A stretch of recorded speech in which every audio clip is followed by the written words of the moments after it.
ಇಂದು ಅಧಿಕೃತವಾಗಿ ಘೋಷಣೆ ಮಾಡುತ್ತೆ ವಿಸಿಕೆ ಪಕ್ಷದ ನಾಯಕರು. ಅಧಿಕೃತವಾಗಿ ಇವತ್ತು ಮಾಹಿತಿಯನ್ನ ಕೊಡ್ತಾರೆ. ನಿನ್ನೆ ಸಭೆ ನಡೆಸಿ ಹಲವು ನಿರ್ಧಾರಗಳನ್ನ ಕೈಗೊಂಡಿದ್ದಾರಂತೆ. ಟಿವಿಕೆಗೆ ಬೆಂಬಲ ನೀಡುವ ಬಗ್ಗೆ ಇಂದು ಅಧಿಕೃತವಾಗಿ ಘೋಷಣೆ ಆಗುತ್ತೆ. ವಿಸಿಕೆ ಪಕ್ಷದ ತಿರುಮಾವಲನ್ ಇಂದು ಅಂತಿಮ ನಿರ್ಧಾರ ಆಗುತ್ತೆ. ಟಿವಿಕೆಯಿಂದ ಬಹುಮತ ಸಾಬೀತಾದ್ರೆ ಇವತ್ತೇ ಪ್ರಮಾಣ ವಚನ ಕೂಡ ಸ್ವೀಕಾರ ಮಾಡಬಹುದು. ಹೀಗೆ ವಿಸಿಕೆ ಪಕ್ಷದ ತಿರುಮಾವಲನ್ ಇಂದು ಅಂತಿಮ ನಿರ್ಧಾರವನ್ನ ತಿಳಿಸುತ್ತಾರೆ. ನಿನ್ನೆ ಕುರಿತು ಸಭೆಗಳ ಮೇಲೆ ಸಭೆಗಳು ಮಾಡಿದ್ದಾರೆ ಇವರು ಕೂಡ. ಅದಾದ ನಂತರ ಇವತ್ತು ಸುದ್ದಿಗೋಷ್ಠಿ ಮಾಡಿ ತಿಳಿಸ್ತಾರೆ. ಹೀಗೆ ನಿಜವಾಗ್ಲೂ ಕೂಡ ಸಿಚುವೇಶನ್ ನ ಹೇಗಪ್ಪ ಯೂಸ್ ಮಾಡ್ಕೊಳ್ಳೋದು ಅಂತಂದ್ರೆ ರಾಜಕಾರಣಿಗಳಿಂದ ಕಲ್ತ್ಕೋಬೇಕು. ಮತ್ತಷ್ಟು ಡೀಟೇಲ್ಸ್ ಕೊಡ್ತಾರೆ ನಮ್ಮ ಪ್ರತಿನಿಧಿ ಶಿವು. ಇದೀಗ ಚೆನ್ನೈನಿಂದ ಲೈವ್ ಅಲ್ಲಿ ಜಾಯ್ನ್ ಆಗ್ತಾ ಇದ್ದಾರೆ. ಶಿವು, ಒಂದು ವಿಚಾರ ಈಗ ಸುದ್ದಿ ನೋಡ್ತಾ ಇದ್ರೆ ಅಥವಾ ಸದ್ಯಕ್ಕೆ ಇರುವಂತಹ ಅಪ್ಡೇಟ್ಸ್ ನೋಡ್ತಾ ಇದ್ರೆ ಒಂದು ವಿಚಾರ ಎಲ್ಲರಿಗೂ ಕೂಡ ಅರ್ಥ ಆಗ್ತಾ ಇದೆ. ಅಂದ್ರೆ ಸಿಚುವೇಶನ್ ನ ಹೇಗೆ ಬಳಸ್ಕೊಳ್ಬೇಕು ಅನ್ನುವಂಥದ್ದು ನಿಜವಾಗ್ಲೂ ರಾಜಕಾರಣಿಗಳಿಂದ ನಾವು ಕಲ್ತ್ಕೋಬೇಕು ಅಂತ ಅನ್ಸುತ್ತೆ. ಇದೆಲ್ಲವೂ ಕೂಡ ನೋಡ್ತಾ ಇದ್ರೆ ನೋಡಿ, ಈಗ ಪೆರಂಬೂರು ಕ್ಷೇತ್ರದಲ್ಲಿ ನಮಗೆ ಅಥವಾ ವಿಜಯ್ ಇವಾಗ ಗೆದ್ದಿರುವಂತಹ ಕ್ಷೇತ್ರದಲ್ಲಿ ಡಿಸಿಎಂ ಮತ್ತೆ ಮಂತ್ರಿ ಸ್ಥಾನನೇ ಬೇಕು ಅಂತ ಹೇಳಿ ಕೇಳ್ತಾ ಇದ್ದಾರೆ. ಕಾರಣ ಏನು ಅಂತಂದ್ರೆ ಗೊತ್ತು, ಇವಾಗ 2 ಸ್ಥಾನದಿಂದ ಇವಾಗ ಹಿಂದೆಟ್ಟಾಗಿದ್ದಾರೆ ವಿಜಯ್ ಅಂತ ಹೇಳಿ. ಹಾಗಾಗಿ ಏನಾಗ್ಬೋದು ಇವತ್ತು ಅಂತ?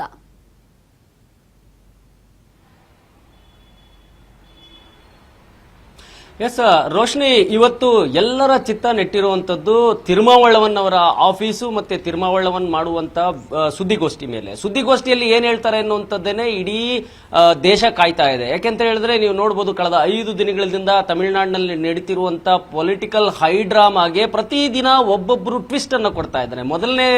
ಮೊದಲನೇದಾಗಿ ರಾಜ್ಯಪಾಲರು ಟ್ವಿಸ್ಟ್ ಅನ್ನ ಕೊಟ್ಟರು.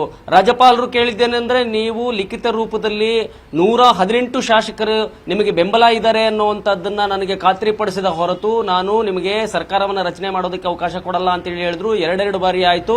ನಿನ್ನೆ 3ನೇ ಬಾರಿ ಭೇಟಿ ಮಾಡಿದ್ರು. 3ನೇ ಬಾರಿ ಭೇಟಿ ಮಾಡಿದಂತ ಸಂದರ್ಭದಲ್ಲಿ ಟಿವಿಕೆ ಮುಖಂಡ ಅವರು ಎಲ್ಲ ಇತರೆ ಪಕ್ಷಗಳನ್ನು ಕೂಡ ತೆಗೆದುಕೊಂಡು ಹೋಗಿ, ಇತರೆ ಪಕ್ಷಗಳು ಯಾರ್ಯಾರು ಅವರಿಗೆ ಬೆಂಬಲವನ್ನು ಸೂಚಿಸಿದ್ರು ಅವರೆಲ್ಲರೂ ಕೂಡ ಲೆಟರ್ ಅನ್ನು ತೆಗೆದುಕೊಂಡು ಹೋಗಿ ಅದನ್ನ ಗವರ್ನರ್ಗೆ ಮನವರಿಕೆ ಮಾಡುವಂತ ಕೆಲಸವನ್ನು ಕೂಡ ಮಾಡಿದ್ರು. ಅದರಲ್ಲಿ ಸಿಪಿಐ ಸಿಪಿಎಂ ಎಡಪಕ್ಷಗಳ 4 ಶಾಸಕರ ಅಧಿಕೃತ ಲೆಟರ್ ಗಳನ್ನ ತೆಗೆದುಕೊಂಡು ಕೊಟ್ಟರು. ಇನ್ನೇನು ವಿಸಿಕೆ ಕೂಡ ನಮ್ಗೆ ಸಪೋರ್ಟ್ ಮಾಡುತ್ತೆ, ಮುಸ್ಲಿಂ ಲೀಗೂ ಸಪೋರ್ಟ್ ಮಾಡುತ್ತೆ, ಜೊತೆಗೆ ಇನ್ನೊಂದು AMMK ಕೂಡ ಸಪೋರ್ಟ್ ಮಾಡುತ್ತೆ ಅನ್ನೋಂಥದ್ದನ್ನ ಕೂಡ ಹೇಳಿದ್ರು. ಅದನ್ನ ಕನ್ವಿನ್ಸ್ ಮಾಡಿ ರಾಜಭವನಕ್ಕೆ ಕೊಟ್ಟು ಬಂದ ನಂತರದಲ್ಲಿ ಇಲ್ಲಿನ ಸಿಪಿಎಂ ಎಡಪಕ್ಷಗಳ ನಾಯಕರುಗಳನ್ನ ಭೇಟಿ ಮಾಡಿ ಅವರ ಪಕ್ಷಗಳಲ್ಲಿ ಅವರಿಗೆ ಧನ್ಯವಾದವನ್ನು ಕೂಡ ಸಲ್ಲಿಸಿ ಹೋದ್ರು.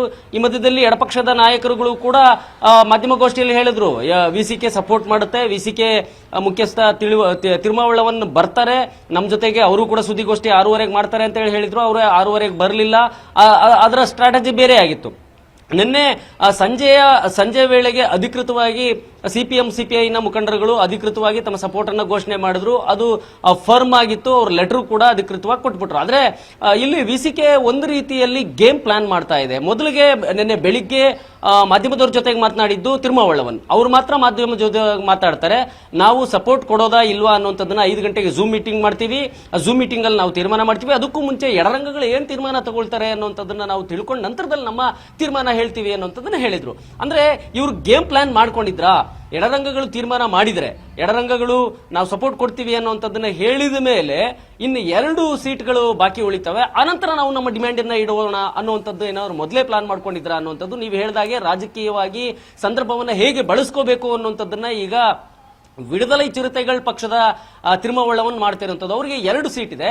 2 ಸೀಟ್ ನಲ್ಲಿ ನಮಗೆ ಈಗ ಒಂದು DCM ಬೇಕು, ಜೊತೆಗೆ ಮಿನಿಸ್ಟ್ರಿಗಿರಿಗೂ ಬೇಕು. ಅದರ ಜೊತೆಗೆ ಈಗ DCM ಪಟ್ಟವನ್ನ ಕೊಟ್ರೆ ಅಲಂಕರಿಸಬೇಕಾಗಿರುವಂತವರು MLAಗಳಲ್ಲ. ಇಲ್ಲಿನ ಪಕ್ಷದ ಸಂಸ್ಥಾಪಕ ಅಧ್ಯಕ್ಷ ತಿರುಮಾವಳ್ಳವನ್ ಈಗ ಅವರು MLA ಅಲ್ಲ. ಅವರಿಗೆ ಒಂದು ಕ್ಷೇತ್ರವನ್ನು ಬಿಟ್ಕೊಡ್ಬೇಕಾಗುತ್ತೆ, ಗೆಲ್ಲಿಸ್ಕೊಂಡು ಬರ್ಬೇಕಾಗುತ್ತೆ. ಆ ಕ್ಷೇತ್ರ ಯಾವುದು ಅಂತ ಹೇಳಿದ್ರೆ ವಿಜಯ್ ಗೆದ್ದಿರುವಂತ ಚೆನ್ನೈ ಸೆಂಟ್ರಲ್ ನಿಂದ ಕೆಲವು ಕಿಲೋಮೀಟರ್ಗಳ, ಒಂದು 6 ಕಿಲೋಮೀಟರ್ಗಳ ದೂರ ಇರುವಂತಹ ಪೆರಂಬೂರು ಆಲ್ಮೋಸ್ಟ್ ಆಲ್ ಸಿಟಿ.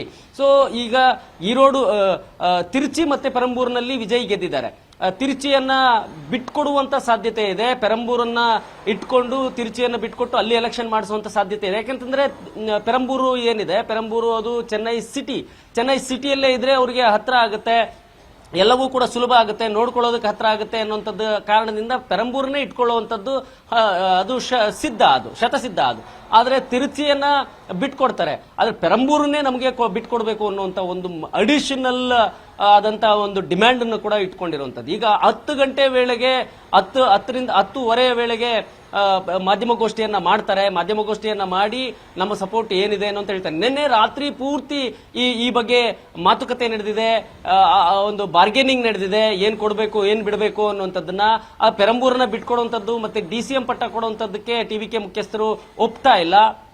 ಸೆಂಗೋಟೆಯನ್ನು ಅಲ್ಲಿ ಅತ್ಯಂತ ಹಿರಿಯ ಮುಖಂಡ ಟಿವಿಕೆಯಲ್ಲಿ ಅವರನ್ನು ಹೊರತುಪಡಿಸಿದ್ರೆ ಇನ್ಯಾರು ಕೂಡ ಇಲ್ಲ. ವಿಜಯ್ಗೂ ಕೂಡ ಈಗ ಹೊಸದು. ಹಾಗಾಗಿ ಈ ರಾಜಕೀಯ ಅನುಭವವನ್ನ ಬಳಸ್ಕೊಳ್ಳೋಣ ಅನ್ನುವಂಥದ್ದು ಏನಾದ್ರೂ ಮಾಡ್ತಿದಾರಾ? ಸೊ ಹೀಗಾಗಿ ಈಗ ಡಿಮ್ಯಾಂಡ್ ಇಟ್ಟಿರುವಂತದ್ದು. ಅದನ್ನು ಹೊರತುಪಡಿಸಿದ್ರೆ ಇವತ್ತು VCK ಹೊರತುಪಡಿಸಿದ್ರೆ ಬೇರೆ ಏನೆಲ್ಲ ಚಾನ್ಸಸ್ ಇದಾವೆ ಟಿವಿಕೆಗೆ ಅಂತ ಹೇಳಿದ್ರೆ ಆಲ್ಮೋಸ್ಟ್ ಅಲ್ಲಿ ಯಾವ ಚಾನ್ಸಸ್ ಇಲ್ಲ. ಟಿವಿ ದಿನಕರನ್ ಏನ್ ಗೆದ್ದಿದ್ದಾರೆ, ಆ ಒಂದು ಸೀಟ್ ಅನ್ನ ಏನು ನಿನ್ನೆ ಒಂದು ಲೆಟರ್ ಅನ್ನ ಕೊಟ್ಟಿದ್ರು, ಅದು ಕೂಡ ಅದು ಅಧಿಕೃತ ಅಲ್ಲ ಅನ್ನುವಂಥದ್ದನ್ನ ರಾಜಭವನ ಖಾತ್ರಿಪಡಿಸಿದೆ. ಅವರು ಕೊಟ್ಟಿಲ್ಲ ಅನ್ನುವಂಥದ್ದನ್ನ ಹೇಳಿದ್ದಾರೆ. ಸೊ ನಿನ್ನೆ ಇನ್ನೊಂದು ಸುದ್ದಿ ಕೂಡ ಹರಿದಾಡ್ತಾ ಇತ್ತು. 10:10 ನಂತರದಲ್ಲಿ ರಾಜಭವನಕ್ಕೆ VCK ಪಕ್ಷದವರು ಇಮೇಲ್ ಮೂಲಕ ಸಪೋರ್ಟ್ ಅನ್ನು ಕಳಿಸಿದ್ದಾರೆ ಅಂತ. ಆದ್ರೆ ರಾಜಭವನ ಇದು ಯಾವುದನ್ನು ಕೂಡ ಅಧಿಕೃತಗೊಳಿಸಲಿಲ್ಲ. ಹಾಗಾಗಿ ಇವತ್ತು ಮಾಧ್ಯಮಗೋಷ್ಠಿ ಮಾಡಿ ಅವರ ಬೆಂಬಲವನ್ನ ಸೂಚಿಸಿ ಅಧಿಕೃತವಾದ ಪತ್ರ ಕೊಟ್ಟ ನಂತರ ಅಷ್ಟೇ ಅಧಿಕೃತ ಆಗುತ್ತೆ. ಇವತ್ತೇನೆ ಅವರು ಪದಗ್ರಹಣವನ್ನು ಕೂಡ ಮಾಡಬೇಕಾಗುತ್ತೆ. ಯಾಕಂತಂದ್ರೆ ಅನಂತರದಲ್ಲಿ ಸಾಂವಿಧಾನಿಕ ಬಿಕ್ಕಟ್ಟುಗಳು ನಾಳೆಯಿಂದ ಶುರುವಾಗ್ಬಿಡುತ್ತೆ. ರಾಷ್ಟ್ರಪತಿಯ ಆಳ್ವಿಕೆ ಏರುವಂತದ್ದಕ್ಕೆ ಇಲ್ಲಿ ಯಾರೂ ಕೂಡ ತಯಾರಿಲ್ಲ, ಯಾವುದು ಫುಲ್ ಮೆಜಾರಿಟಿ ಇಲ್ಲ ಅನ್ನುವಂಥದ್ದನ್ನ ನಿರ್ಧಾರಕ್ಕೆ ಬರುವಂತ ಸಾಧ್ಯತೆಗಳು ಕೂಡ ರಾಜ್ಯಪಾಲರ ಕೈಯಲ್ಲಿರುತ್ತೆ. ಸೊ ಹಾಗಾಗಿ ಇವತ್ತೇ ಏನೇ ಆಗ್ಲಿ ಮಾಡುವಂತ ಸಾಧ್ಯತೆ ಇದೆ. ಆದ್ರೆ DCM ಪಟ್ಟಕ್ಕೆ ಒಪ್ಕೋತಾರ, DCM ಪಟ್ಟಕ್ಕೆ ಒಪ್ಕೊಂಡು ಒಂದು ಮಿನಿಸ್ಟರ್ ಪೋಸ್ಟ್ಗೂ ಒಪ್ಕೊಳ್ತಾರ, ಡೌಟ್ ಇದೆ. ಆದ್ರೆ ಈಗ ನಿನ್ನೆ ರಾತ್ರಿ ಎಲ್ಲ ಏನೆಲ್ಲ ಮಾತುಕತೆ ಆಗಿದೆಯೋ ಆ ಮಾತುಕತೆ 10:10 ನಂತರದಲ್ಲಿ ರಿವೀಲ್ ಆಗುತ್ತೆ. ಅಂದ್ರೆ ಈಗಾಗ್ಲೇನೆ ಈ ರೀತಿಯ 3-4 ಒಂದು ಡಿಮ್ಯಾಂಡ್ಗಳನ್ನ ಇಟ್ರೆ ಒಂದಷ್ಟು ಡಿಮ್ಯಾಂಡ್ಗಳಾದ್ರೂ ಪೂರೈಕೆ ಮಾಡ್ಕೋಬಹುದು ಅನ್ನುವಂತ ರಾಜಕೀಯ ಲೆಕ್ಕಾಚಾರದಲ್ಲಿರುವಂತದ್ದು VCK ಪಕ್ಷದ ತಿರುಮಾವಳವನ್. ಸೊ ಸದ್ಯಕ್ಕೆ ಈಗ ಇಲ್ಲಿನ ಇಡೀ ತಮಿಳುನಾಡಿನ ಜನ ಇನ್ನೇನು ವಿಜಯ್ಗೆ ಪಟ್ಟಾಭಿಷೇಕ ಆಗೋಯ್ತು, ನಾಳೆ ಬೆಳಗ್ಗೆ 11 ಗಂಟೆಗೆ ನೆಹರು ಸ್ಟೇಡಿಯಂನಲ್ಲಿ ಪಟ್ಟಾಭಿಷೇಕ ಆಗುತ್ತೆ ಅನ್ನೋಂಥ ಖುಷಿಯಿಂದ ಇದ್ರು. ರಾತ್ರಿ 10:00 ಟ್ವಿಸ್ಟ್ ಕೊಟ್ಟಿದ್ದು VCK ಪಕ್ಷ ಇಡೀ ತಮಿಳುನಾಡಿನಲ್ಲಿ ಇವಾಗ ಚರ್ಚೆ ಆಗ್ತಾ ಇದೆ. ಈ ಚರ್ಚೆ ಆಗ್ತಾ ಇರುವಂತದ್ರ ಬೆನ್ನಲ್ಲೇನೆ ಬೇರೆ ಏನಾದ್ರೂ VCK ಇದೇ ರೀತಿಯಲ್ಲಿ ಪಟ್ಟಿಡಿದ್ರೆ ಟಿವಿಕೆ ಬೇರೆಯ ಒಂದು ನಿರ್ಧಾರಗಳನ್ನು ತೆಗೆದುಕೊಳ್ಳೋದಕ್ಕೆ ಪರ್ಯಾಯವಾಗಿ ಪ್ಲಾನ್ ಬಿ ಕೂಡ ಮಾಡ್ಕೊಂಡಿದ್ಯಾ ಅನ್ನುವಂತ ಚರ್ಚೆಗಳು ನಡೀತಾ ಇದೆ. ಪ್ಲಾನ್ ಬಿ ಏನು ಅಂತಂದ್ರೆ ಅದು ಮತ್ತೊಂದು ದೊಡ್ಡ ಮಟ್ಟದ ಒಂದು ನಿರ್ಧಾರ ಆಗ್ಬೇಕಾಗುತ್ತೆ. ಅದು AIADMK ಜೊತೆಗೆ ಹೋಗುವಂತದ್ದು. AIADMK ಜೊತೆಗೆ ಹೋಗೋದಾದ್ರೆ ಕಾಂಗ್ರೆಸ್ನ ಬಿಡಬೇಕಾಗುತ್ತೆ, ಎಡಪಕ್ಷಗಳು ಹೋಗುತ್ತೆ.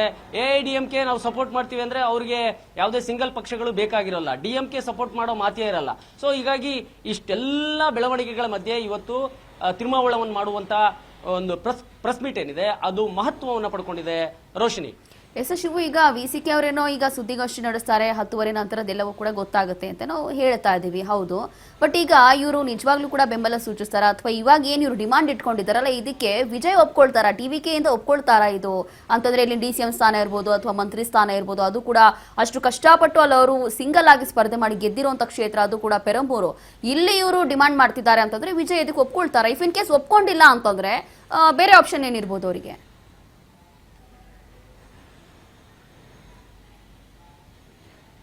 ರೋಶಿನಿ, ಇಲ್ಲಿ ಈಗ VCK ಒಂದು ನಿರ್ಣಾಯಕವಾದಂತ ಪಾತ್ರವನ್ನು ವಹಿಸ್ತಾ ಇದೆ. VCKಗೂ ಕೂಡ ಇದು ನಿರ್ಣಾಯಕವೇ. ಯಾಕೆ ಅಂತ ಹೇಳಿದ್ರೆ ತಮಿಳುನಾಡಿನಲ್ಲಿ VCK ಅನ್ನೋದು ದಲಿತ ಪಕ್ಷ, ದಲಿತರ ಮುಖಂಡತ್ವ ಇರುವಂತ ಪಕ್ಷ, ದಲಿತರ ಒಂದು ಬೇಸ್ ಏನಿದೆ ಇಡೀ ತಮಿಳುನಾಡಿನಲ್ಲಿ. ತಿರುಮಾವಳವನ್ಗೆ ಅವರು ಒಂದು ರೀತಿಯಲ್ಲಿ ನಮ್ಮ ಪಾರ್ಟಿ ನಮ್ಮ ಮುಖಂಡ ಅಂತ ನಂಬ್ತಾರೆ. ಅದೇ ತಮಿಳುನಾಡಿನ ದಲಿತ ಜನಾಂಗ ಅತಿ ಹೆಚ್ಚು ಫಾಲೋ ಮಾಡುವಂತದ್ದು ವಿಜಯ್ ಈಗ ಏನು VCK ಒಳಗಡೆ ಇರತಕ್ಕಂತ ಪಕ್ಷದ ಕಾರ್ಯಕರ್ತರು ಮುಖಂಡರು ಕೂಡ ವಿಜಯ್ ಅಭಿಮಾನಿಗಳು ಇದ್ದಾರೆ. ಸೊ ಹಾಗಾಗಿ ಇವ್ರೇನಾದ್ರೂ ಉಲ್ಟಾ ತಗೊಂಡ್ರೆ ಮುಂದಿನ ದಿನಗಳಲ್ಲಿ ಬಹಳ ಕಷ್ಟ ಆಗುತ್ತೆ. ನಿಮ್ಗೆ ಒಂದು ಈಗ ನಾವು ಇಲ್ಲಿ ಸ್ಥಳೀಯರನ್ನು ಕೂಡ ಮಾತಾಡ್ಸೋಕೆ ಪ್ರಯತ್ನ ಮಾಡ್ತೀವಿ. ಏನಂತ ಹೇಳಿದ್ರೆ VCK ಈ ರೀತಿ ಮಾಡ್ತಾ ಇರುವಂತದ್ದು ಏನ್ ಅನ್ಸುತ್ತೆ ಇಲ್ಲಿನ ತಮಿಳುನಾಡಿನ ಜನರು ಅಂತ. ಸರ್, ಈಗ VCK ನಮ್ಮ ಜೊತೆಗೆ ಪ್ರಭು ಅಂತ ಇದ್ದಾರೆ, ಇವರು ಬೆಂಗಳೂರಲ್ಲಿ ಕೂಡ ಇದ್ರು, ಕನ್ನಡ ಸ್ವಲ್ಪ ಬರುತ್ತೆ. ಸರ್, ಈಗ VCK ಈ ರೀತಿ ಡಿಮ್ಯಾಂಡ್ ಮಾಡ್ತಾ ಇರುವಂತದ್ದು ಸರಿ ಅಂತ ಅನ್ಸುತ್ತಾ ನಿಮಗೆ? ಇಲ್ಲಿನ ಜನ ಏನ್ ಯೋಚನೆ ಮಾಡ್ತಾರೆ? ಇಲ್ಲ, ಇಲ್ಲಿ ಯಾರ ಓಕೆ ಇಲ್ಲ. ಅದು ಏನಂತ ಅವರು DC ಇದು ಕೂಡ ಬೇಕಲ್ಲ. ಅವರು 2 ಜನದ ಅವರು ಜಾಯ್ನ್ ಆಗಿದೆ. ಅವರು ತಮಿಳ್ ಮಾಡ್ತಾರ. அவர் ஜெயிச்சதுக்கு ரெண்டு தொகுதி தான். 2 தொகுதியை வச்சு அவர் கேட்கறது இது ஆக்சுவலாக ஓகே இல்லை. ஏன்னா ஒரு ஒரு ஒரு 10 மெம்பர்ஸு இல்லை ஒரு 20 மெம்பர்ஸ் கொடுக்குறேன் சப்போர்ட் பண்ணா ஓகே, டிசி எல்லாம் ಓಕೆ, ಇದು ಆಗಲ್ಲ. ಈಗ ಲಾಸ್ಟ್ ಕ್ವಶನ್, ಈಗ ಇಲ್ಲಿ ವಿಸಿಕೆ ಈ ರೀತಿಯಲ್ಲಿ ಒಂದು ಡಿಮ್ಯಾಂಡ್ ಇಡ್ತಾ ಇರೋದು, ಆ ಪಕ್ಷಕ್ಕೆ ಮುಂದಿನ ದಿನಗಳಲ್ಲಿ ಆ ಪಕ್ಷದ ಜನ ಅವರಿಗೆ ಏನ್ ಹೇಳ್ಬೋದು, ತಮಿಳುನಾಡು ಜನ ಹೆಂಗ್ ನೋಡ್ಬೋದು ಅವರನ್ನ? எப்படி பார்க்கலாம் அவங்கள இந்த மாதிரி டிமாண்ட் வைக்கிறாங்க இல்லையா, அது சரியா? அதாவது அது சரியில்லைன்னு தான் நான் சொல்ல வரேன். ஏன்னா இப்போ வந்து டிஎம்கே முதல்ல நான் கொடுக்கறேன், சப்போர்ட் பண்றேன்னு சொல்லிட்டு நேத்து ஒரு ட்விஸ்ட் கொடுத்துட்டாங்க. இது எப்படி பார்த்துட்டு இருக்காங்க இப்போ தமிழ்நாடு ஜனம்? அது கொஞ்சம் சரியில்லை தான். ஏன்னா வந்து இப்போ டிஎம்கேக்கு பார்ட்டிக்கு சப்போர்ட் பண்ணும்போது அவர் எதுவும் கேட்கல, அவர் தனியாக சுயேட்சா நிற்கும் போது எதுவுமே கேட்கல. இப்போ வந்து 2 தொகுதி ஜெயிச்ச உடனே கேட்கறது நியாயம் இல்லை, ஏன்னா டைம் பார்த்து கேட்கறாரு. ನೋಡಿ ರೋಶಿನಿ, ಈಗ ಇಲ್ಲಿ ನಮ್ಮ ಸ್ಥಳೀಯರು ಒಬ್ರು ಹೇಳಿದಂತದ್ದು, ವಿಸಿಕೆ ಈ ರೀತಿಯ ಒಂದು ಡಿಮ್ಯಾಂಡ್ ಇಡ್ತಿರುವಂತದ್ದು ಸರಿ ಇಲ್ಲ.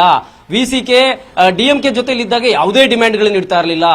ಈಗ ಟೈಮ್ ಅನ್ನ ನೋಡಿಕೊಂಡು ವಿಜಯ್ ಅವರು ಸರ್ಕಾರ ರಚನೆ ಮಾಡಲೇಬೇಕು ಅನ್ನುವಂತ ಸ್ಥಿತಿಯಲ್ಲಿದ್ದಾಗ ಈ ರೀತಿಯಲ್ಲಿ ಡಿಸಿಎಂ, ಪೆರಂಬೂರು, ಮಿನಿಸ್ಟ್ರು ಈ ರೀತಿ ಕೇಳ್ತಿರುವಂತದ್ದು ನಿಜಕ್ಕೂ ಸರಿ ಇಲ್ಲ ಅನ್ನುವಂಥದ್ದು ಇಲ್ಲಿ ತಮಿಳುನಾಡಿನ ಜನಸಾಮಾನ್ಯರ ಒಂದು ಅಭಿಪ್ರಾಯ ಇದೆ. Roshini, yes, thank you Shivu, ನಿಮ್ಮೆಲ್ಲ ಡೀಟೇಲ್ಸ್ಗಾಗಿ.